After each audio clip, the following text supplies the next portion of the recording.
In half an hour, football with Match of the Day on the road to Wembley. Highlights from tonight's match between Arsenal and Leeds. And that's after Film 93 with Barry Norman.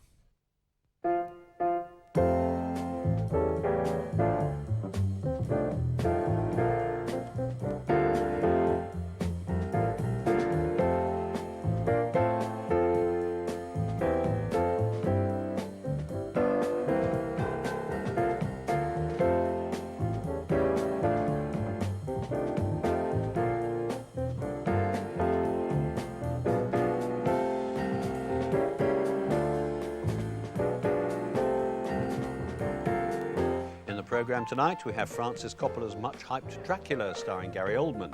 Nick Nolte and Susan Sarandon talk about Lorenzo's Oil, and I look at the current fuss over violence in the movies.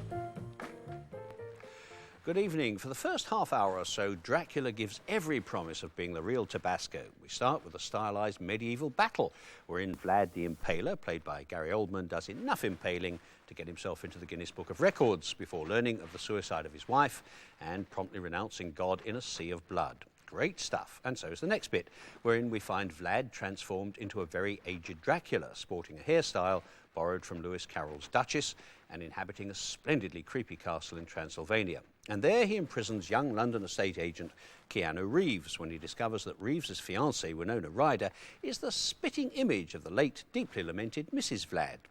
We need, however, feel little sympathy for Reeves because he's being well seen to in the dungeons by a trio of undead but still luscious and man-hungry harpies.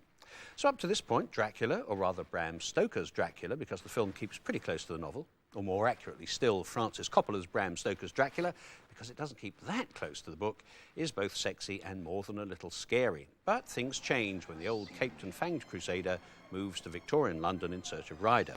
From here on, the plot could be neatly summarised as an advert in the Lonely Hearts columns. A lovelorn vampire of uncertain age, largely, though not necessarily nocturnal, interested in blood sports, seeks sympathetic, like-minded female to share Transylvanian castle and eternity. I shouldn't have come here. I must go.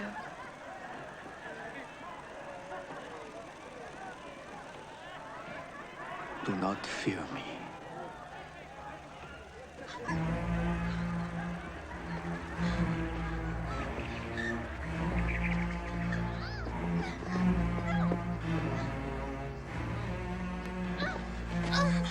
Stop this! Stop this! Stop this!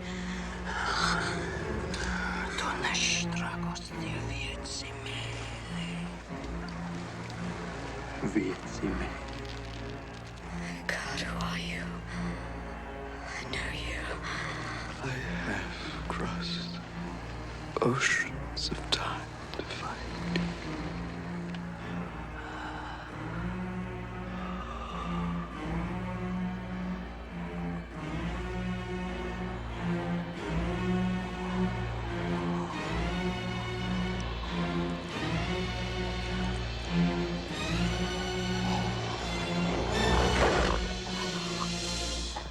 Love those shades. What we have now, you see, is the story of Dracula in love. Oh, certainly, he still goes about biting people. Ryder's best friend, Sadie Frost, for one. And he can crop up in any guise he likes. A bat, a wolf, you name it, he's it. But mostly he's a suave and handsome young man, wooing the increasingly receptive Ryder. So the film becomes less sexy and much less frightening, and even the belated appearance of Anthony Hopkins in the underwritten and frankly overplayed role of Dracula's nemesis, Van Helsing, doesn't help to lift the horror level.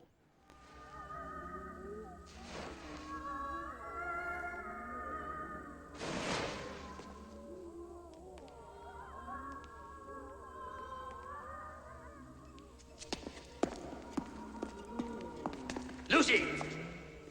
Lucy!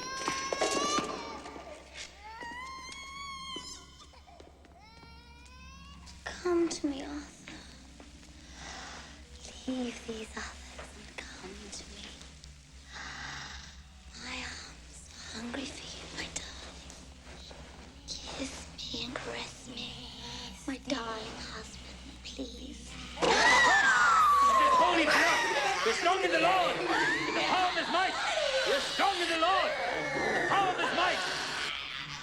The power of God is upon us! We're strong in the Lord and the power of his might! We're strong in the Lord and the power of his might! For once, indeed, Hopkins, the old scene stealer, is himself upstaged by the singer Tom Waits as an insect-eating apprentice vampire. Now, if you're beginning to wonder whether this is a film worth seeing, let me say that it is, though not perhaps if you like your vampires totally evil and beyond redemption. True, the supporting cast, which includes Richard E. Grant and Kerry Elwes, is given no opportunity to be more than a supporting cast, but Gary Oldman makes an impressive Dracula in all his disguises, and besides, the real star of the film is the film itself, its marvellously flamboyantly dark look, matched by equally flamboyant direction by Coppola. Pretty soon, I imagine we'll find Dracula among the top 10 films in Britain. Just now, though, the list looks like this.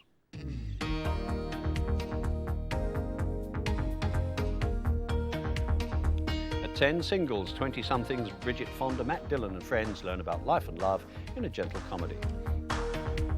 9, The Muppets Christmas Carol, not exactly seasonal now, but still good fun for the young. At 8, Raising Cain, John Lithgow with a split personality in De Palma's disappointed Chopper.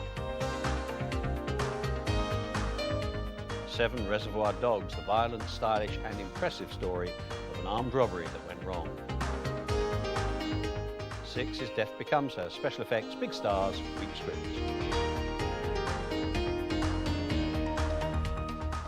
At 5, Sister Act, Whoopi Goldberg on the run from the mob, hides out in a convent. And 4, Chaplin, Robert Downey Jr., superb as Charlie in Richard Attenborough's commendable biopic. And 3 is Home Alone 2, and will someone please take Macaulay Culkin into care and spare us Home Alone 3. 2, A Few Good Men, star roles for Nicholson, Cruise and Moore in a strong courtroom drama. But up at number 1, The Bodyguard, Kevin Costner, Whitney Houston, sexual chemistry and good songs in an agreeable thriller. Now, another thriller starring Wesley Snipes and called Passenger 57 was to have been released this week, but for reasons of their own, Warner Brothers have postponed it. This, I can assure you, is no cause for weeping and gnashing of teeth, because it's a pretty ordinary tale, but it's also very violent, and the excessive depiction of violence appears once again to be firmly on the cinema-goers' agenda. Around this time last year, the abundance of mayhem in Martin Scorsese's Cape Fear, and later much of the same in Clint Eastwood's Unforgiven, caused a lot of people to ask whether the movies had finally gone too far. And now, just as that little uproar was dying down, along come the black Belgian comedy Man Bites Dog and Quentin Tarantino's Reservoir Dogs, causing the question to be voiced even more loudly than before.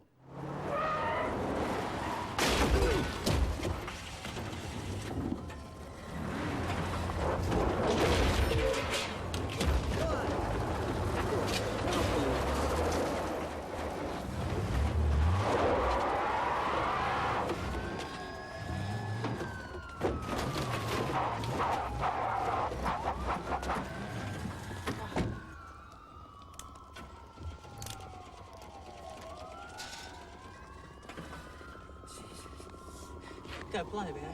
I'm blind. You're not blind, you just got blood in your eyes, all right? This is not a new issue, of course. People have been arguing about violence ever since the movies began. And in recent decades, films like The Wild Bunch, Bonnie and Clyde, A Clockwork Orange, and The Straw Dogs have raised anguished yells of protest. Pretty soon, I suspect there'll be another outcry when the bloodthirsty Henry, portrait of a serial killer, is released on video, despite the censor James Ferman's recent declaration on this program that it would never happen. We sought expert advice. We showed it to a forensic psychiatrist and 2 forensic psychologists, all of whom knew serial killers very well, had interviewed them at great length, and both here and in the States, where serial killers are much more common than in Britain. And they all felt that while the film had merits and should be seen as cut, in the cinema, they thought it would be most unwise to put it out on video, where you can select the scenes you want to see and incorporate a fairly short scene of 5-10 minutes into your personal fantasy. And the idea of somebody, a potential serial killer, watching scenes in this film over and over again in the privacy of a bed sitting room or whatever was a very disturbing prospect to all 3 of them. And we agreed, and I think it's most unlikely that this film will ever be seen in that form on video, under the Video Recordings Act. If you shoot somebody in the head with a .45 every time you kill somebody, It becomes like your fingerprints, see? But if you strangle one and stab another, and when you cut up, when you don't, then the police don't know what to do. They think you're four different people. What they really are. What makes their job so much easier? A pattern. What they call a modus operandi. That's Latin. Bet you didn't know I knew Latin, did you? Obviously, the censor's misgivings have been overcome, although the video version of Henry has had an additional 48 seconds cut out. Nevertheless, we're entitled to wonder what's going on. Are filmmakers confusing freedom with license? Are films becoming increasingly violent? Well, yes, I think they are, but how much this is a cause for concern depends, as it always has done, on the individual. My own view is that gratuitous violence, violence used purely for titillation, as it is in most formula thrillers, is unpleasant and a sign of both moral bankruptcy and a lack of imagination. I also despise and find worrying the kind of Tom and Jerry violence of films like Home Alone 2, which suggests that hitting a man with an iron bar is fun because he gets up at once, shakes his head and carries on with his life. But it would be a grave mistake to lump pictures like Unforgiven, Reservoir Dogs and Man Bites Dog in with silly and unpleasant nonsense like that. In Unforgiven, for example, it's perfectly clear that killing people does something deeply harmful to the killer as well as the killed. In Reservoir Dogs, there is no doubt at all that being shot or tortured hurts. And the dreadful gang rape and murder in Man Bites Dog has the specific purpose of shocking the audience into asking itself what it thinks it's doing, laughing at and enjoying the brutal activities of the protagonist. Il faut savoir que quand tu immerges un corps dans l'eau, il se gonfle d'air, hein, tu vois, et alors il a tendance à remonter à la surface. Donc tu es obligé de le lester afin qu'il coule, hein. Donc tu le lestes avec des cailloux, des choses un peu lourdes, hein. Tu vois, il y a un barème quand tu lestes un corps, c'est-à-dire tu fais 3 fois son poids, normalement. Un homme moyen, comme cette victime ici, c'est 3 fois son poids.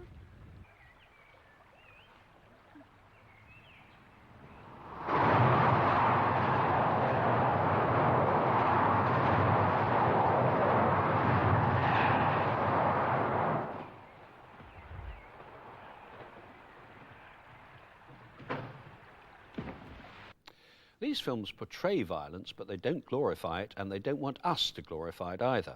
Now, against that, there's the argument that any kind of violence on screen might disturb the young and cause the mentally unbalanced to go out and commit violence themselves. It's a theory that merits consideration, but is, I think, ultimately untenable.